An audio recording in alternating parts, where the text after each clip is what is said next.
eu falo são palavras gestadas no decorrer de uma caminhada. Eu tenho 39 anos, faço 40 ainda esse ano. Eu fiquei 20 anos da minha vida, Roberta, em mais absoluto silêncio, no fundo da sala, com um capuz na cabeça, torcendo para não ser visto, não ser enxergado, para ser invisível. 20 anos em que a minha palavra como empacotador de mercado ou balconista de sorveteria era programada. Sequer ela era minha. Ela era uma orientação de um gerente, apenas. 20 anos sem ler sobre mim, sem entender, sem compreender, apenas vivendo e compreendendo na escola do mundo, que muitas vezes é violenta e exige o silêncio. As palavras podem te tornar escravo delas, dos lugares em que a gente sobreviveu. Todo respeito ainda é pouco. Viver é coisa de louco por aqui. E depois dos 20, que entrei na universidade no curso de sociais, e comecei a ler, comecei a perceber, eu fiquei mais 10 anos só lendo e escrevendo um pouco.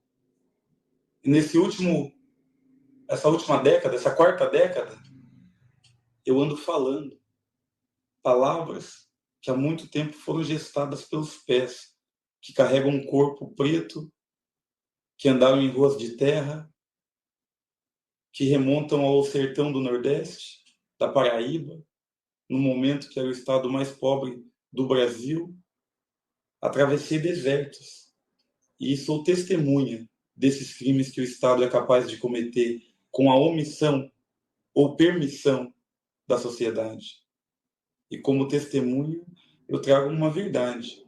Não que eu seja melhor ou pior, mas o meu testemunho é a minha verdade, do que eu vi, do que eu vivi. E essa verdade incomoda, porque é um espelho em que muita gente se vê nu frente a ele. E eu digo essa verdade como quem sobreviveu. Eu digo com a vontade de quem carrega o luto e não quer que o seu ente querido seja esquecido. Porque essa verdade ressuscita aqueles que morreram. Alista-os para a guerra do presente. Quando as mães de maio vão à praça e trazem o nome e o rosto dos seus filhos, é para lembrar, mas também para alistá-los naquela batalha. Porque quando o inimigo vence, não vence só nós, hoje, 2023. O inimigo vence os que, infelizmente, tiveram suas vidas desperdiçadas. O inimigo triunfa, marcha sobre os nossos crânios, dos nossos ancestrais. E quando nós vencemos, eles vencem com a gente. Isso é uma espécie de redenção. É o que me dá energia, motivação e a minha filosofia política.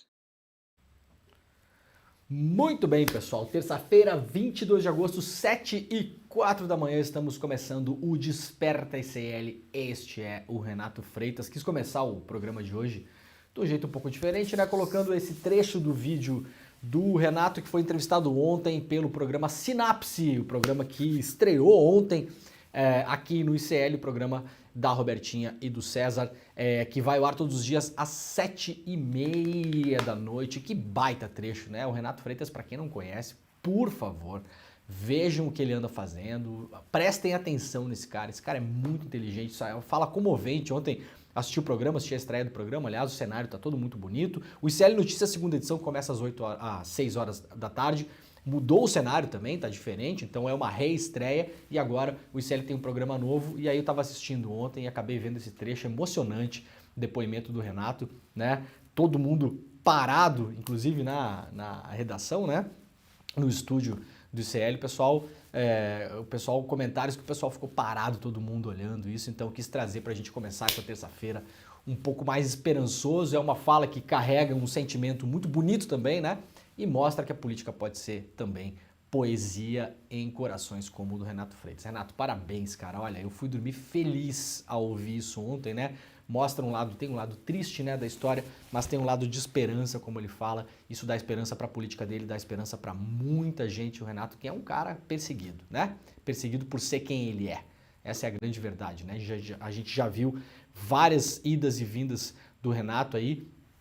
Foi caçado em Curitiba quando era vereador por ter feito uma manifestação dentro de uma igreja, depois acabou conseguindo o mandato de volta e virou deputado federal, pro desgosto dos caras que caçaram ele. Aliás, fez mais votos somado do que a maioria das pessoas que votaram para tirar ele lá da Câmara de Vereadores de Curitiba, né? Então, tá aí, acompanhe o ICL agora, aliás, tenho falado sobre isso, né? Quando termina o Desperta aqui, vocês fiquem por aí, porque a manhã toda do ICL, ela é transmitida nesse mesmo link. Então, a gente começa aqui às 7 horas da manhã e vai até 11h30 da manhã. Temos vários programas na sequência. E no final da tarde, às 6 horas, ICL Notícias, segunda edição. E depois tem o Sinapse, que é esse programa que começou ontem. Aliás, um cenário muito bonito. Gostei muito dessa tela, né? Desse modo de entrevistar. Esse ângulo de câmera também ficou muito próximo, ficou muito legal, mostrando a qualidade também da turma toda do ICL. Parabéns para todo mundo que produziu o cenário, que fez a iluminação, que fez a transmissão, a primeira transmissão ontem. Ficou demais. Quis começar o programa hoje com esse trecho para a gente já começar a terça-feira mais animado. Tudo bem com vocês? Tudo certo? Quem está chegando por aí já vai deixando o seu like. Inscreva-se no canal, estamos ao vivo em todos os canais do ICL, em todas as redes sociais e também no canal do Eduardo Moreira e também no canal do Leandro Demore. Estamos transmitindo o Desperta ICL também para a nossa rede, para a TVT em São Paulo e Grande São Paulo, TV aberta, né? Para a TV Quirumurê, na Bahia também, TV aberta e para a Rádio Brasil Atual, nas ondas do seu radinho. Tudo bem com você, Jimmy? Tudo certo? Tudo certo. Fez assim, Jimmy. Beleza. Jimmy é um homem de poucas palavras, né? Apesar de flamenguista, é uma pessoa muito legal, né? Tá esperançoso para os jogos do Flamengo? Eu, Jimmy? Quando é que joga o Flamengo? Amanhã? Quando é que é? Domingo. Domingo? Mas quando é o jogo da Libertadores? Não tem mais. Não tem mais. É verdade. Eu tinha esquecido, Jimmy. Acontece, né, Jimmy? Acontece. Vocês vão se acostumar a jogar Libertadores. Vai ficar igual o Grêmio, vai acostumar, vai jogar vários. É normal, tem uns. Um abraço para todo mundo aí que está assistindo o programa, que é torcedor do Flamengo também, né? Eu fico fazendo piada aqui, mas eu gosto muito de ver futebol e gosto muito de ver o Flamengo jogar. Já fui ver jogo do Flamengo, inclusive, que era Flamengo que o Grêmio não estava jogando. Fui ao Maracanã, morei muitos anos no Rio de Janeiro, fui ao Maracanã. Falei esses dias, né? Eu vi esse time do Flamengo em montagem, né? Vi o Vini Júnior jogar em 2019, ainda antes de fechar tudo, né? Por causa da pandemia, né? E estava programado para ver a final no Maracanã também em 2020, que acabou não acontecendo. Então tá, né, Jimmy? Acontece, são coisas da vida, meu caro. Gente, vamos lá. Antes de mais nada, eu quero fazer um convite para vocês. Atenção, pessoal que mora em Porto Alegre. Na quinta-feira, essa quinta-feira, agora, tá? Teremos a exibição gratuita do filme que estreia agora, essa semana no Brasil, com o pai do Julian Assange. O pai do Julian Assange está no Brasil. Tá? E aí o filme estreia essa semana. O senhor John Shipton, ele vem para o Brasil para lançar o filme. O nome do filme é Ítaca, a luta de Assange. Foi lançado em 2021, mas agora está começando a rodar os cinemas do Brasil. Está estreando em várias salas por aí. Prestem atenção, eu acho que Recife, Rio de Janeiro, Porto Alegre, Brasília também, São Paulo. Então fiquem de olho. Eu assisti ao filme ontem. Por quê? Porque eu estarei na quinta-feira em Porto Alegre, e já dou o serviço para vocês aqui, tá? Vai ser acho que lá no Cine Capitólio, né? Deixa eu ver aqui. 24 de agosto, será... Onde é que será aqui? Seria na Sala Redenção. Então atenção, quem está em Porto Alegre. O pai do Julian Assange estará em Porto Alegre no dia da exibição do filme, que será na quinta-feira, 24 de agosto, portanto, depois de amanhã, às 19 horas, na Sala Redenção, lá da Universidade Federal do Rio Grande do Sul, a URGS, tá? Então estarei lá para fazer um cine-debate com o pai do Julian Assange, o John. Então o John estará na cidade, a gente vai assistir o filme juntos, a entrada é gratuita, então se você quiser assistir ao filme e participar do debate depois, a gente vai abrir para perguntas também, vamos tentar fazer uma conversa com todo mundo que estiver lá. Chegue cedo, o filme começa às 19 horas, a entrada é gratuita e, claro, ela é limitada em relação ao número de pessoas que cabem na sala. E aí depois faremos uma conversa, eu e o John, para falar sobre o filme e sobre a situação atual do Assange. O filme basicamente conta a entrada do John na defesa pública do Assange, quando o Assange finalmente é extraído da embaixada do Equador, onde ele ficou 7 anos morando lá dentro, né, sem poder sair. Em determinado momento ele é expulso de lá, é preso, o Assange encontra-se preso hoje, lembrando que está preso simplesmente por ter divulgado segredos que os Estados Unidos tentavam esconder do mundo, principalmente em relação às guerras do Iraque e do Afeganistão. O principal vídeo que o Assange divulgou no Wikileaks, na época, foi aquele vídeo da Força Militar Americana atirando contra civis em solo no Afeganistão e acabou matando pessoas. Tinha ali também um jornalista, crianças, né, e pessoas que não tinham absolutamente nada a ver com a guerra. O Assange acabou sendo preso por isso e hoje corre o risco de ser extraditado para os Estados Unidos, o que é obviamente um absurdo. Então a gente vai falar sobre isso. O John, que é o pai do Assange, entrou nessa luta para valer. Esse filme acompanha a rotina dele em Londres, que é onde o Assange está preso, e aí, claro, explica, esmiuça ali o caso Assange. Então, de novo, quinta-feira, conhecido também como depois de amanhã, às 19 horas, na Sala Redenção, em Porto Alegre, lá na URGS, estaremos conversando eu e o pai do Julian Assange, o John Shipton.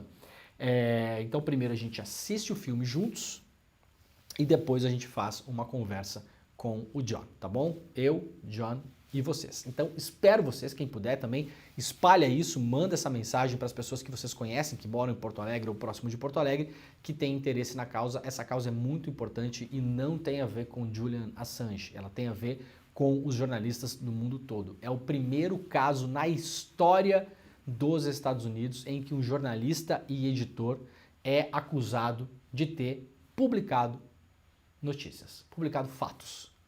Esse é o caso do Julian Assange. E caso ele seja extraditado para os Estados Unidos e condenado, isso vai impactar na imprensa no mundo todo.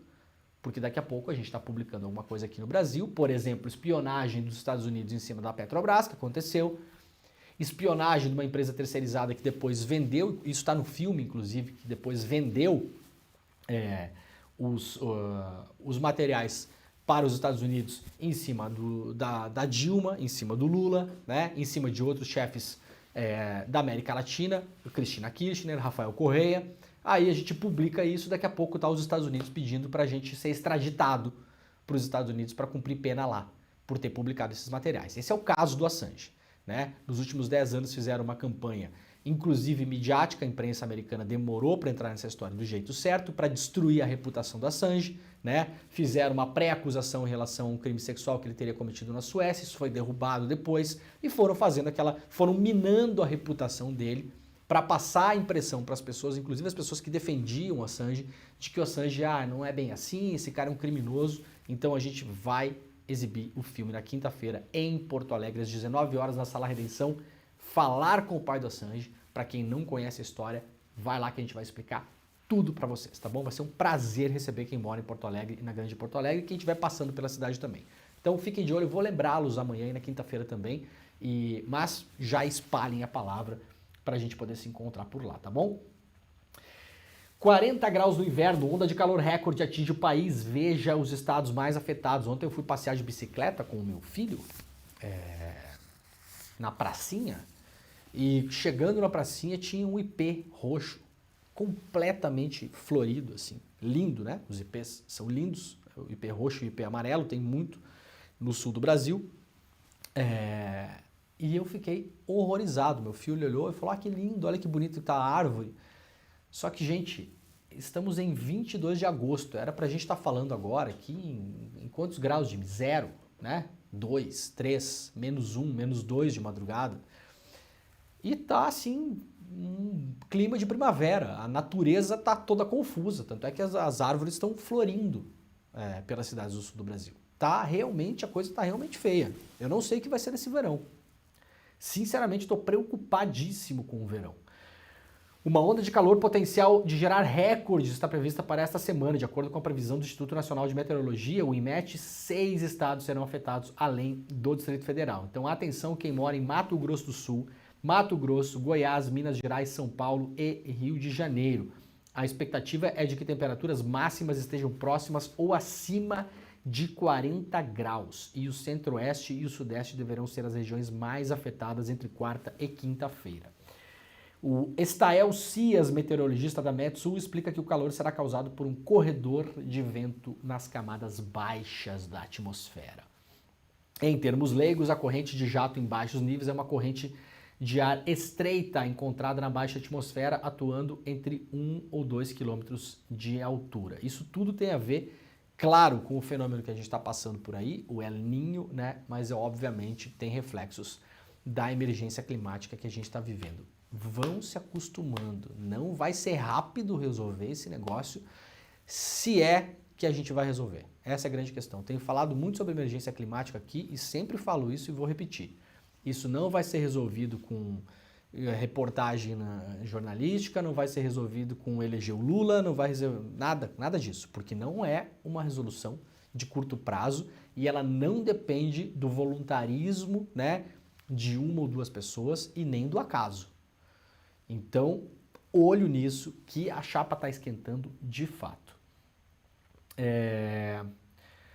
Aqui rapidamente eu tinha separado, né? O Pimenta vai se encontrar com o pai do Julian Assange no Planalto também, né? O ministro-chefe da Secretaria de Comunicação Social da Presidência, Paulo Pimenta, vai receber na tarde de hoje o John Shipton, pai do fundador do Wikileaks, Julian Assange. O Shipton estará no Brasil para participar da pré-estreia do filme Itaca, a luta de Julian Assange, que chegará aos cinemas oficialmente no dia 31 de agosto. Além de Brasília, o John também vai passar por Porto Alegre, onde estaremos conversando, Rio de Janeiro, São Paulo e Recife para promover o documentário. Então fiquem de olho aí que o filme vai se espalhar pelo Brasil também depois do dia 31 de agosto, né? Aliás, falando sobre calor, Jimmy, liga o ar-condicionado pra gente, que por enquanto é o que salva a nossa vida, né? Olha, muita gente preocupada com o que está acontecendo com a empresa 123 Milhas, né? A empresa cancelou vários pacotes de férias que as pessoas já tinham comprado para os próximos tempos. E agora o Jornal o Globo traz uma matéria dizendo que a crise da 123 Milhas e da Herb, que é uma outra empresa que faz esse tipo de serviço, expõe fragilidade da venda de pacotes flexíveis. A crise da 123 Milhas, que surpreendeu clientes ao anunciar na sexta-feira a suspensão de pacotes e emissão de passagens da sua linha promocional, a Promo, previstos para o período de setembro a dezembro deste ano, quando muita gente já se programou para férias, né, e muita gente vai ficar na mão, já traz impacto para o setor de turismo. Além disso, expõe a fragilidade do modelo de venda de pacotes flexíveis, no qual o consumidor paga um preço menor por uma viagem sem data pré-definida, nem reservas confirmadas em empresas aéreas ou hotéis. Em maio, o governo já havia proibido o Herb de vender pacotes nesse modelo, depois que a empresa não conseguiu honrar viagens vendidas. Segundo representantes do setor de turismo, o cancelamento de viagens por essas plataformas deixa o consumidor inseguro. Além disso, já restringe e encarece o crédito a agências e operadoras. O ministro do Turismo, Celso Sabino, afirmou ontem que a 123 Milhas teve seu registro de cadastro na pasta suspenso, o que bloqueia o acesso a linhas de crédito de bancos públicos. O ministro disse ainda que o modelo de negócio de todas as empresas similares que atuam no setor de agências de viagens precisa ter sua viabilidade comprovada. É um problemão para quem já comprou as passagens, não tem o que fazer por enquanto, essa é a grande questão. E eu não sei exatamente como funciona esse setor aqui. Eu tive uma experiência péssima uma vez de vender milhas para uma dessas empresas, né? Tem várias dessas, né? Essa 123 Milhas é uma delas, mas quem viaja, quem passa por aeroportos já viu que aquele túnelzinho que leva para o aeroporto, né, também chamado de finger, né, Tem propaganda dessas empresas, né, que escalaram muito nos últimos anos. Teve uma vez que eu tinha umas milhas para vencer e vendi para uma empresa dessas. E aí, um determinado dia, eu recebi uma ligação no meu celular, né? Atendi, e aí era a pessoa da empresa, eu não vou falar que empresa era, né? Porque eu não sei se isso é permitido ou não, mas eu achei estranhíssimo, dizendo que as minhas passagens seriam usadas por outras pessoas, porque eu tinha vendido as minhas milhas, tudo bem, beleza, né? Mas aí dizendo que se a companhia aérea ligasse para mim, perguntando se eu estava embarcando no voo, eu tinha que confirmar que era eu. Mas o negócio é que não era eu, né? Eu tinha vendido as minhas milhas. Fui lá, vendi minhas milhas, sei lá, meia dúzia de milhas que eu tinha lá, que estavam para vencer. E aí, aparentemente, isso era meio esquisito, né? Me pareceu um negócio na margem do ilegal, assim, porque, como assim? Eu vendi minhas milhas, aí vocês operem esse negócio aí, sei lá o que vocês vão fazer com isso, né? O negócio tem propaganda na televisão, tem propaganda em aeroporto, tem site, né? Aceita cartão de crédito. Assim, como que o consumidor vai saber se aquele negócio é um negócio legal ou não? Ou se opera na margem da licitude? Sei lá, eu, né? Não entendi. Eu falei para a moça, eu não vou dizer coisa nenhuma. Lá vou eu mentir. Imagina, liga uma companhia aérea para você e fala, senhor Leandro, o senhor está no aeroporto agora para embarcar para o voo para Recife? Aí você fala, sim, e você não está. Eu falei, absolutamente eu não vou fazer isso. Claro que não, né? E aí desliguei o telefone e nunca mais entrei em contato com essa gente, porque eu achei estranhíssimo o modelo de negócio deles, né? Agora estamos vendo que aparentemente, nesse caso aqui, as companhias estavam escalando, vendendo pacote promocional adoidado e deve ter dado um gargalo nesses meses, né? Você tem vários pacotes com datas em aberto e aí, de repente, uma quantidade considerável de pessoas decide viajar ao mesmo tempo, por esses acasos do destino, sei lá eu por que aconteceu isso, né? Tudo a se investigar ainda. E aí a companhia, são 2, 3 milhas, ficou possivelmente sem a possibilidade de comprar passagens aéreas para fazer com que essas pessoas fossem viajar. Acho que essa é a grande questão desse negócio, né? Então é um negócio de risco mesmo. Veremos o que acontece nos próximos capítulos, né? Na África do Sul, Lula participará de retiro de líderes dos BRICS. Veja a agenda dessa terça-feira. O Lula está lá na África do Sul, né? E a principal agenda do Lula, nesse caso, vai ser iniciar as discussões sobre a tal da moeda única dos BRICS, que, como eu falei ontem, né? Não é moeda em dinheiro, não vai ter papelucho, tá? Não vai ter a nota de 10 lulas reais, tá bom? Pessoal preocupado aí, né? Muita gente preocupada, né? O Paulo Guedes, quando era ministro da Economia, sugeriu que o Mercosul tivesse uma moeda única. Aí o pessoalzinho aquele achou o máximo, né? Depois, quando o Haddad falou a mesma coisa, o pessoalzinho aquele não gostou, né? Então a conveniência política, ela vai e vem também, né? Não é uma moeda, tá, gente? Não vai ter papel. É um índice. É um índice para negociar que vai ser criado para tentar driblar em muitas negociações o dólar. Como eu expliquei ontem, né? Para você negociar hoje no mundo todo, os países precisam negociar em dólar. Só que você não tem dólar moeda. Você não tem, né? O Banco Central da Argentina não tem dólares praticamente, mas se tivesse, né, se os tivesse, não seria necessariamente a moeda, você precisa comprar títulos da dívida americana. Qual é a beleza disso tudo para os Estados Unidos? Todo mundo que vai negociar em dólares tem que ter títulos da dívida dos Estados Unidos, porque elas são a grande moeda, né? Elas são a garantia de que você tem um título na mão, que é um bom título, que vai ser pago, né? Não é um título podre. Até hoje, né? Aliás, esses dias diminuíram a nota de crédito dos Estados Unidos, né? O Brasil vai virar a Venezuela. Não, vai virar os Estados Unidos. Não vai virar nada. Eventos adiados, né? Todos esses. Brasil virar Venezuela, adiado. Brasil virar Argentina, adiado, né? Dólar a 8, adiado também, todos, por enquanto. E aí você financia a economia americana, que as pessoas, né? Os países ficam comprando títulos da dívida dos Estados Unidos. É uma beleza, né? Por isso que os americanos, obviamente, estão esperneando em relação à criação dessas moedas ditas paralelas, podemos chamar assim, né? Não são paralelas, né? Paralela é uma coisa feia, né? Essas moedas alternativas, essas novas moedas que eventualmente serão criadas. Lula chega ao lado de Dilma para participar da cúpula dos BRICS na África do Sul, reporta hoje aqui a Folha de São Paulo. Aliás, a Folha mandou alguém para lá, Ricardo de la Coleta, mas não diz aqui se está na África do Sul ou não? Acho que não, né? Porque quando está, coloca-se... Ah, não, tá aqui sim. A Folha mandou o Ricardo de la Coleta, repórter, para Joanesburgo. Ao desembarcar em Joanesburgo, na cúpula dos BRICS, nessa segunda-feira, o presidente Lula tinha ao seu lado não só a primeira-dama, que o acompanha com frequência em suas viagens internacionais, mas também a ex-presidenta. Eu sempre gosto de fazer isso, né? A ex-presidenta Dilma Rousseff. Se a pessoa pediu para usar a presidenta, e isso é aceito pela língua portuguesa, por que não usar? Eu tenho um negócio com isso. Parece birra, né? Qual o problema de usar presidenta? Se a pessoa pediu para que se usasse presidenta. Dilma Rousseff, né? Que volta por cima da Dilma, né? Que loucura, né? Tá a Dilma agora lá desembarcando do avião. Presidenta do Banco dos BRICS, né? Quem quer dinheiro? Né? A Dilma tá fazendo assim agora. Quem quer dinheiro? Quem? Deixa eu ver quem falou mal de mim aí. Você? Não, você não.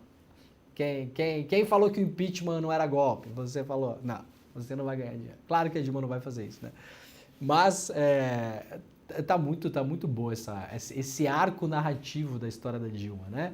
Agora todo mundo que quer dinheiro dos BRICS vai ter que ir lá pra China, sentar na frente dela, falar, presidenta, tudo bem? Tudo jóia?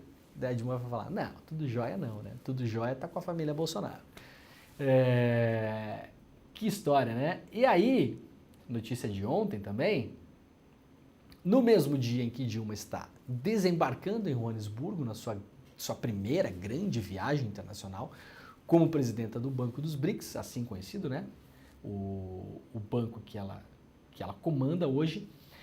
Notícia da Agência Brasil, que saiu ontem, o TRF-1, Tribunal Regional Federal 1, mantém arquivamento de ação contra Dilma Rousseff. Sabe que ação é essa aqui? Você tem ideia? Isso aqui não é uma ação qualquer, né? Eu acho que os colegas da Agência Brasil podiam até ter colocado no título. Isso aqui é a ação das pedaladas fiscais.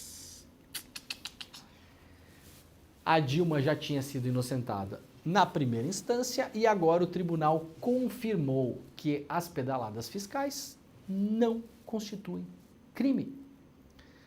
Aliás, pedaladas fiscais que foram devidamente, reforçadamente legalizadas logo depois que a Dilma foi tirada do poder, né? Pelo governo do senhor Michel Temer. Por unanimidade, o Tribunal Regional Federal da Primeira Região, sediado em Brasília, manteve nesta segunda-feira a decisão que arquivou uma ação de improbidade contra a ex-presidenta Dilma Rousseff sobre o caso das pedaladas fiscais. As acusações basearam o processo de impeachment de Dilma em 2016. A decisão também beneficia outras pessoas que entraram nesse caso, já que crime não é, né? Então, o Guido Mantega, o Aldemir Bendini e o Arno Augustin, e também o presidente na época do BNDES, Luciano Coutinho. A 10ª turma do TRF julgou uma apelação do Ministério Público Federal contra a decisão. Então a Dilma ganhou na primeira instância, o MPF foi lá e falou, não quero recorrer. E aí agora perderam de novo, né? Dilma e os demais integrantes do seu governo foram acusados pelo Ministério Público Federal de improbidade pelo suposto uso de bancos públicos para maquiar o resultado fiscal, atrasando por parte da União repasse de valores às instituições, o que ficou conhecido na época como pedaladas fiscais. No processo que tramitou em Brasília, Dilma e Mantega foram excluídos do processo. Em seguida, o processo contra os demais acusados também foi arquivado sem resolução de mérito, ou seja, não foi analisado por falta de fundamentação das acusações. Na sessão desta tarde, o colegiado do TRF julgou a apelação do MPF contra o arquivamento em primeira instância. Por 3 votos a 0, ou seja, por unanimidade no TRF, a turma manteve o arquivamento. Durante a sessão, o advogado Eduardo Lasmar, representante de Dilma, reiterou que a ex-presidente não participou das operações dos bancos. O Ministério Público não conseguiu imputar uma conduta à então presidenta da República, muito pelo contrário, Ora diz que não sabia, diz que ela deveria saber, diz que deveria ter confrontado seus ministros. Não há nenhuma descrição de dolo. Então, primeiro jogaram o país no caos com o impeachment da Dilma, que foi o que aconteceu, né? De 2016 para cá. Nada foi como antes, essa é a grande verdade. Uma vingança política na época, basicamente isso que aconteceu, como vimos. Vocês são muito exagerados de chamar de golpe. Será que já dá para chamar de golpe, né?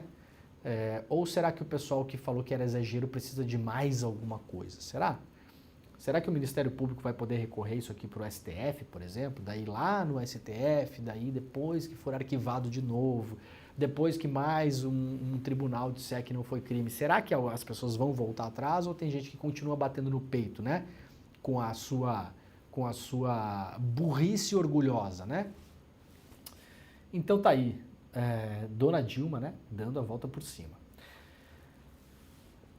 Hacker Delgatti é condenado a 20 anos de prisão por invasão de contas da Lava Jato.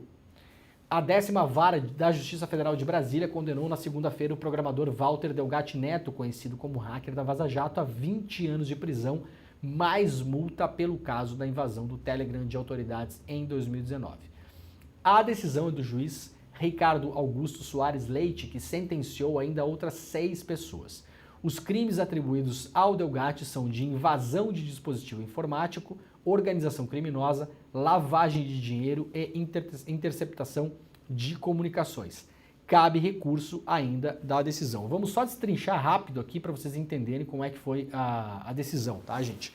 Os dois crimes principais, digamos, dessa decisão, que são atribuídos a ele são invasão de dispositivo informático, tá? E interceptação de comunicações. Isso aqui são 2 crimes diferentes, tá bom? E aí, junto com isso, o que aconteceu? O Ministério Público, na ação penal que moveu contra o Delgatti, e o juiz aceitou isso, colocou também organização criminosa, porque chegaram à conclusão que eles agiram em várias pessoas para cometer esses crimes. Lembrando que o Delgatti sempre falou que agiu sozinho, eventualmente com a ajuda de 1 ou 2 pessoas, mas nos depoimentos do Delgatti ele diz que ele muito mais usou essas pessoas do que aquilo era uma organização criminosa. Ele usava a internet de uma pessoa, o computador da outra, aquela coisa toda, né? Então, e sempre falou muitas vezes que essas pessoas, muitas delas não sabiam exatamente o que estava acontecendo, tá? Só que, para a acusação, você colocar várias pessoas no processo e condená-las, você consegue tipificar como organização criminosa. Esse é um dos grandes debates que está colocado nesse caso. E a lavagem de dinheiro também é um crime, para quem não sabe, né, e ninguém é obrigado a saber, a lavagem de dinheiro é um crime que não existe sozinho. Você não pode ser condenado só por lavagem de dinheiro. Tem que ter um crime que gera lavagem, né? Então você não tem como lavar dinheiro se você não cometeu um crime antes, se você não produziu dinheiro sujo para ser lavado. Capito? Beleza? Então assim, eu li a decisão ontem, tá? Eu vou esperar os comentários que possivelmente teremos no ICL Notícias primeira edição hoje. Gostaria muito de ouvir o comentário de juristas de fato, que não é o meu caso, obviamente, né? Eu conheço esse caso aqui, mas eu não sou um especialista. Mas eu vou colocar algumas coisas aqui. Primeiro, os crimes de invasão de dispositivo informático e interceptação de comunicações, isso aí, no máximo, a pessoa pegaria 3, 4 anos de cadeia, tá? Máximo. São crimes de menor potencial ofensivo. Vocês imaginem alguém que vai ficar preso por 20 anos, se essa decisão não for reformada, né?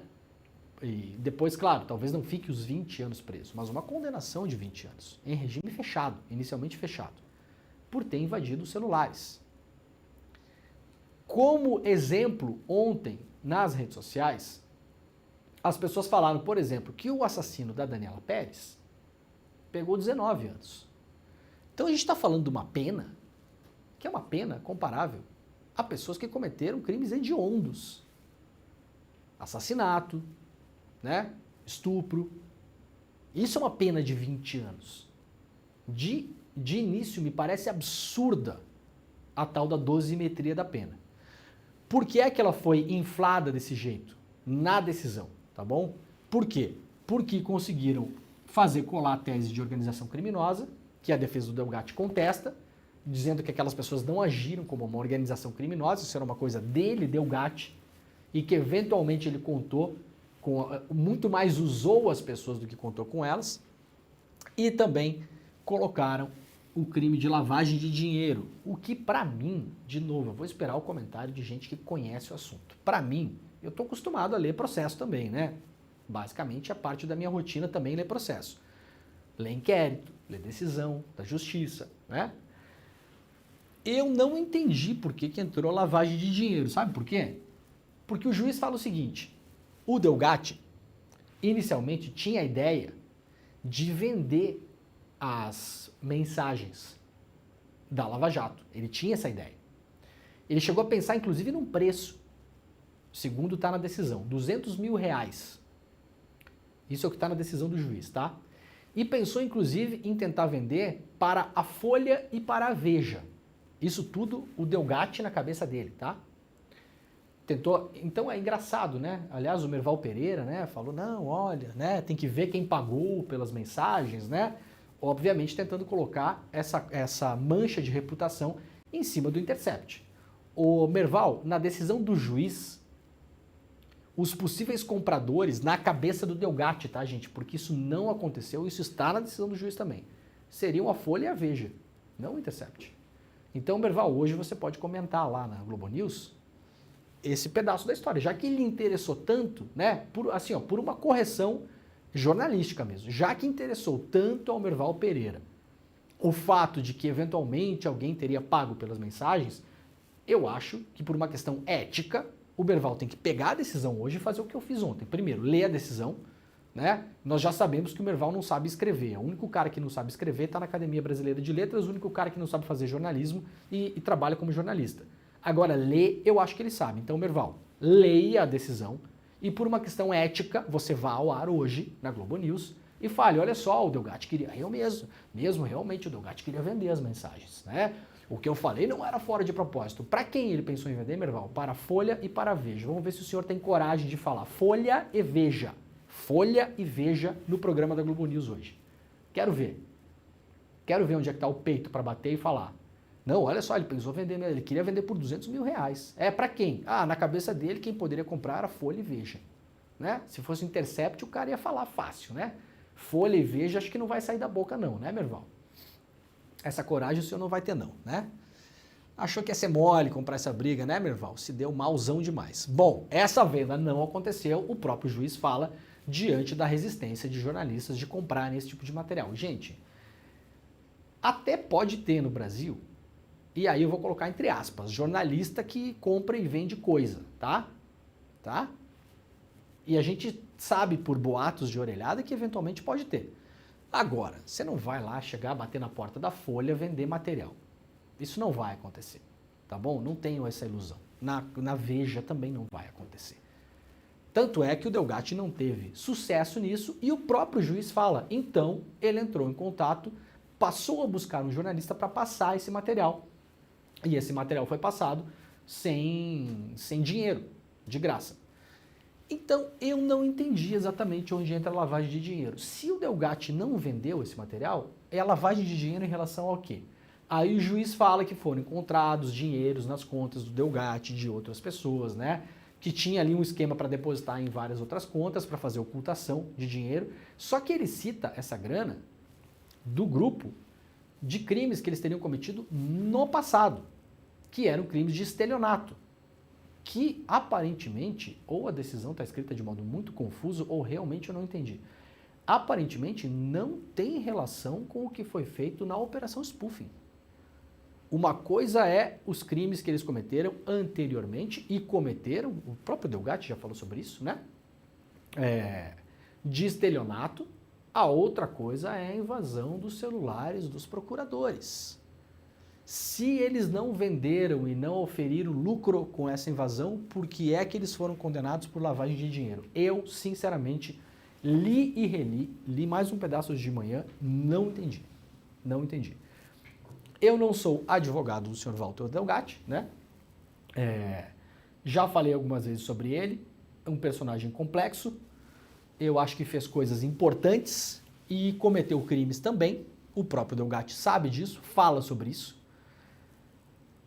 mas eu achei exagerado. 20 anos de prisão é o que pega geralmente no Brasil um assassinato, quando você dirige bêbado e mata alguém no trânsito, não pega nem isso às vezes. Em várias vezes não pega isso, na verdade. Então concluímos, né, que o celular do senhor Sérgio Moro, do senhor Deltan Dallagnol, é mais importante do que a vida de um ser humano que é morto na estrada. Essa é a conclusão que a gente pode chegar. Achei exagerado, tem um gostinho de corporativismo e um gostinho de vingança nessa história toda. Vamos esperar para que juristas de fato analisem isso, mas de todo modo a defesa do Delgatti deve recorrer, né? E uma coisa curiosa, publiquei ontem lá no meu Twitter, que é o seguinte, olha só que curioso isso. É mais uma curiosidade mesmo, né? Mas mostra um pouco como as coisas andaram no Brasil nos últimos tempos. Quando o Sérgio Moro grampeou de modo ilegal, e isso não é a minha opinião, isso foi o que disse o Supremo Tribunal Federal. O Sérgio Moro grampeou de modo ilegal e vazou a conversa de modo ilegal de uma pessoa com prerrogativa de foro, o que ele não poderia fazer. Essa pessoa simplesmente era a presidenta da República, a Dilma. Então o Moro foi lá, grampeou a Dilma, não poderia ter grampeado a Dilma, estava fora do horário de grampo, inclusive, mesmo que fosse uma pessoa que ele pudesse grampear, ele já não podia mais, porque não estava mais no horário. A conversa aconteceu fora do horário em que a autorização para o grampo já tinha se encerrado e ainda divulgou aquelas mensagens na época. Se eu não me engano, inclusive para a Globo News, né? Para a Globo News. Aí, o Moro, a grande discussão na época seria que o Moro deveria ser acusado, formalmente, por ter violado o artigo 10 da Lei 9.269 de 1996, a Lei das Interceptações Telefônicas. O Moro, na época, foi defendido pela imprensa comercial, por todos os puxa-sacos do mundo, pela Ordem dos Advogados do Brasil, pela Associação Nacional dos Juízes, a AJUF, né? É a AJUF que fala, né? A Associação dos Juízes Federais do Brasil, enfim. E aí o Moro foi ao STF, o Fachin, né? O Edson Fachin falou, pois é, não foi legal o que você fez. O Moro pediu escusas, que foi a piada que o Delgatti fez na CPI, aliás, na semana passada, né? O Moro pediu escusas e ficou tudo por isso mesmo. Qual é a grande curiosidade? O Delgatti, condenado a 20 anos de prisão, entre os principais crimes que pesam sobre ele, está exatamente o mesmíssimo artigo 10 da mesmíssima Lei 9.269 de 1996. O artigo do qual o Moro se livrou, Delgatti não conseguiu escapar. Curioso, né? Muita gente acha que quem deveria estar preso nesse momento não é o Delgatti, né? Muita gente acha, eventualmente, que quem deveria estar preso nesse momento é o Delgatti também, por eventualmente ter cometido os crimes que cometeu, mas também outras pessoas. Por exemplo, o senhor Sérgio Moro. Então, a uns uma coisa, a outros outra coisa, né? A uns uma passadinha de mão na cabeça, um pedido de escusas, ao outro 20 anos de prisão. Me soa estranho, né? Para lembrar, o áudio que o Moro soltou na época era o áudio do Bessias, lembram? O áudio do Bessias. Soltou um áudio dizendo que o presidente, na época o ex-presidente Lula, estava ali tentando operar para virar ministro da Dilma para escapar à lei. Essa foi a história que o Moro contou. Qual é o grande problema disso? Depois, com as revelações da Vaza Jato, das conversas que foram extraídas dos celulares dos procuradores pelo Delgatti, nós soubemos que o Moro tinha à sua disposição 22 áudios, 22 conversas do Lula com outras pessoas e liberou uma só. Qual o problema disso? Se ele liberasse as outras 21, veríamos que o Lula, na verdade, não estava operando para virar ministro da Dilma, na verdade, estava relutando a ideia. E a história toda era que o Lula estava tentando salvar o governo Dilma. Como sabemos disso? Porque nós confirmamos com pessoas que falaram com o Lula na época, inclusive o Michel Temer.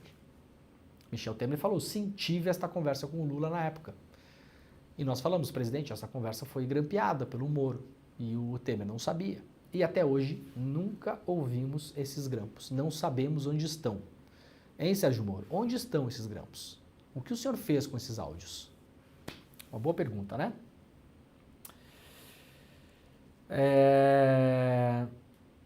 O STF tornou a Carla Zambelli ré após perseguição com arma de fogo, né? A pistoleira dos Jardins, aquela cena dantesca, né? Por 9 votos a 2, agora a Carla Zambelli é oficialmente ré, terá que se defender desse processo. Defesa de Jair Bolsonaro ignora a TCU para tentar afastar crime de peculato nas joias. Notícia do Marcelo Rocha, lá na Folha de São Paulo, a defesa do Bolsonaro tenta afastar a suspeita de peculato no caso da venda de joias recebidas por autoridades estrangeiras, afirmando que o ato estaria enquadrado, no máximo, em uma infração administrativa. Uma das hipóteses consideradas pelos investigadores, o crime de peculato consiste no ato de apropriação por funcionário público de dinheiro, valor ou bem público, ou particular de que ele tenha posse em razão do cargo. Fica configurado também quando há desvio desse bem para proveito próprio ou alheio. A pena de 2 a 12 anos de prisão, além de multa. Os advogados do Bolsonaro agora dizem que ele tinha o direito de vender as joias e apenas atribuem um equívoco ou desinformação por parte da assessoria da presidência sobre o que o Bolsonaro fez. Detalhe, falei ontem aqui no Desperta e nós vimos também no N1. O Bolsonaro deu uma entrevista em março para o amigo jornalista dele da CNN, e não falo isso com ironia nenhuma, isso é uma informação, o jornalista é amigo do Bolsonaro. Tem problema? Não tem problema nenhum. Isso é uma informação que eu mereço saber e vocês merecem saber também, né? O Bolsonaro falando, eu sei que eu posso ficar com esses presentes, o que também não pode, tá? Mas não posso vender. O Bolsonaro falou em março, eu sei que não posso vender. Agora a defesa do Bolsonaro está dizendo que ele tinha o direito de vender, mas se equivocou. Então, dona defesa, eu sugiro que vocês assistam a entrevista, porque o cliente de vocês está falando uma coisa e vocês estão falando outra. Isso é uma contradição evidente, né? Que vai ser explorada com certeza na acusação. Uma matéria muito rápida, mas interessante lá do UOL, né? Criatura contra criadores. CPI do 8 do 1 vira inferno para bolsonaristas. Isso aqui são os bolsonaristas que pediam a CPI, né? Do 8 do 1, ficaram enchendo o saco de todo mundo. Queremos a CPI do 8 de janeiro, porque o Lula, porque o Dino, porque os infiltrados, porque o MST, porque o Che Guevara, porque o Fidel Castro, porque o Foro de São Paulo. Encheram o saco até que conseguiram, né?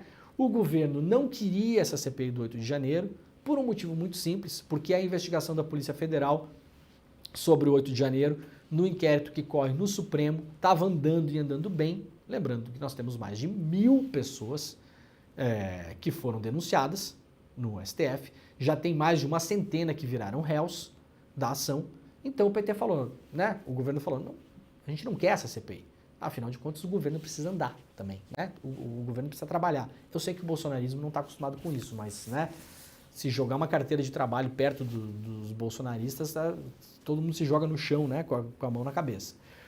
Mas a CPI passou também como uma forma do Arthur Lira pressionar o governo. Esse era o jogo na época, né? O Arthur Lira aceitou, a CPI passa, estava na mão dele aceitar ou não, presidente da Câmara. E aí eu vou ter um elemento de pressão em cima do governo. Mas o jogo virou, não é mesmo?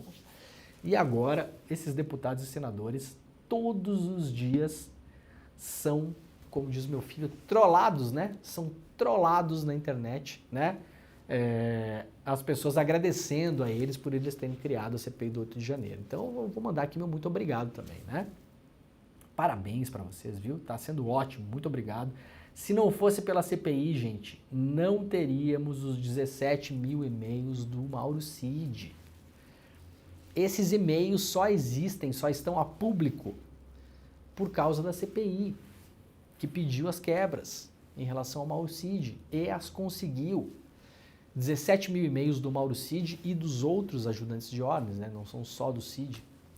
Então, o nosso muito obrigado de hoje vai para todos os deputados e senadores bolsonaristas que encheram a patavina de todo mundo para fazer CPI. Tá aí a CPI, muito obrigado, viu, gente?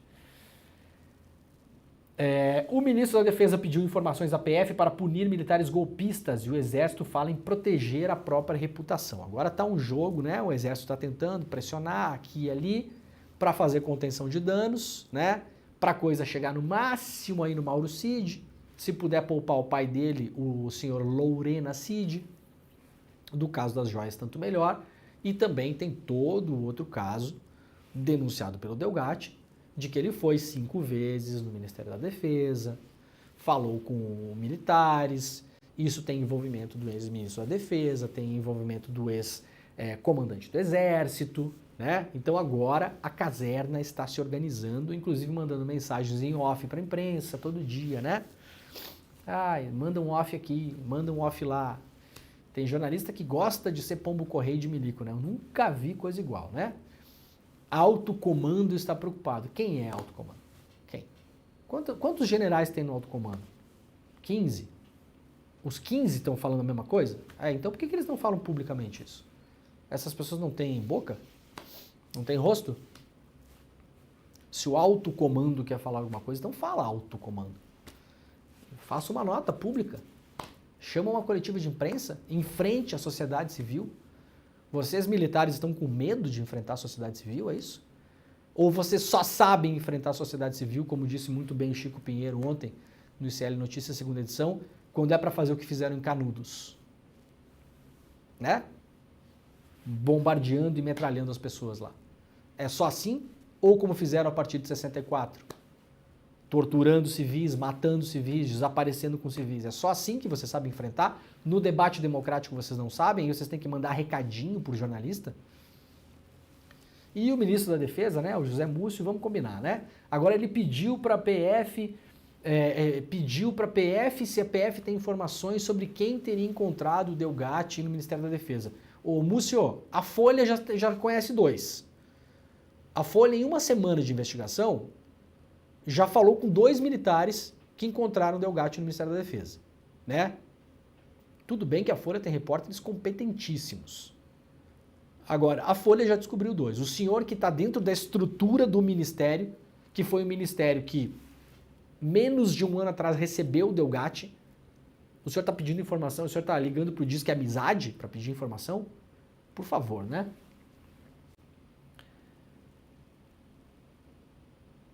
Gente, informação lá da coluna da Bela Megali no Globo, lembrando que essas colunas aqui, como é o caso dessa aqui, eu sempre gosto de frisar, tá? Isso aqui é uma coluna que foi produzida a partir de material em off, tá bom? Então, a gente traz aqui, lê para vocês, reputa isso aqui como sendo uma informação verdadeira, mas atenção, não tem ninguém na matéria falando isso. É uma coisa que a colunista está trazendo pra gente, então nós temos que tem coisa que eu vejo em off na imprensa que eu não trago aqui, porque eu olho ou eu falo com alguém, eu ligo para pessoas ou faço uma apuração e vejo que o meu público aqui no Desperta não merece ouvir aquilo e lermos aquilo juntos, porque vai confundir e não é certo que seja verdade, tá bom? Como esses offs do alto comando. Eu não trago essas coisas aqui. E se trago é para botar de um modo crítico, tá? Isso aqui faz sentido, né? Não precisaríamos nem do PL estar falando isso. É óbvio que qualquer ser humano que respire no mundo hoje e conheça o caso Bolsonaro, trabalha com a possibilidade do Bolsonaro ser preso e estar preso nas eleições do ano que vem. Então, isso aqui faz sentido, tá? O partido do Bolsonaro já trabalha com o cenário de Bolsonaro preso e fora de campo das eleições de 2024. Bom, fora de campo já está porque já está inelegível, né? O avanço das investigações da Polícia Federal sobre Jair Bolsonaro fez com que o PL colocasse no radar a possibilidade de não ter o ex-presidente em campo nas eleições de 2024. O presidente do partido, Valdemar da Costa Neto, tem deixado claro que seu plano é usar o Bolsonaro como principal cabo eleitoral para aumentar o número de prefeituras da legenda.